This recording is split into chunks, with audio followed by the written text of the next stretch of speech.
work as a bathhouse attendant. Because of my looks, I always have a steady stream of customers. I work day and night, but my body can barely keep up. Despite working so hard, I only receive disdain from my coworkers. When they insult me, I just stay calm. One night, while taking a walk, I saw an older man yelling at his daughter. I shoved the man to the ground and dragged the girl away. Soon, the police showed up. This was the third time this month I'd reported him, but I knew it wouldn't matter. The girl would still suffer under her father's abuse. I promised her I'd protect her, but who would protect me? Years of exhaustion had left me with terminal brain cancer. I had only a few months to live. I couldn't afford treatment, so I quietly left the hospital. I went to my boss to quit, but she refused to pay me for the month, saying I hadn't given her prior notice. The strong person I am, I wouldn't let myself be taken advantage of. I took the money that was rightfully mine from her purse. When my coworkers heard I was quitting, they pretended to care and asked me to dinner, but all I felt was indifference. Then, I saw a newspaper on the table.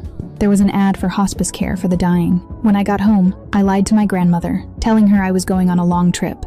I couldn't bear to see her collecting more trash. How could I leave her behind? The next morning, she waved at me as I drove away. Tears streamed down my face, and I couldn't stop them. When I got to my destination, I started walking back. Just then, a car pulled up behind me. A girl in the car was live streaming on her phone and almost ran me over. They didn't apologize. Instead, they backed up and mocked me before driving off. When I entered the hospice, I was greeted by an eerie sight. A woman in white was digging in the dirt. I entered the dormitory and found that the girl from earlier was there. It turned out, she wasn't just a random girl. She, too, was a person living on borrowed time. And the woman I had seen the night before, she was the mysterious one. As time passed, I started to realize that the two women were just like me. We all shared a deep loneliness and similar fates. Our hearts slowly intertwined. One day, my grandmother called me. She had picked up more trash, and that man, the same old man from before, had kicked her cart over. She was badly hurt, but after thinking for a while, she called me. When I saw her bruised face, I was horrified. She said it was that man, drunk again, yelling at his daughter. I was worried the girl would be hurt again. And as my grandmother hung up,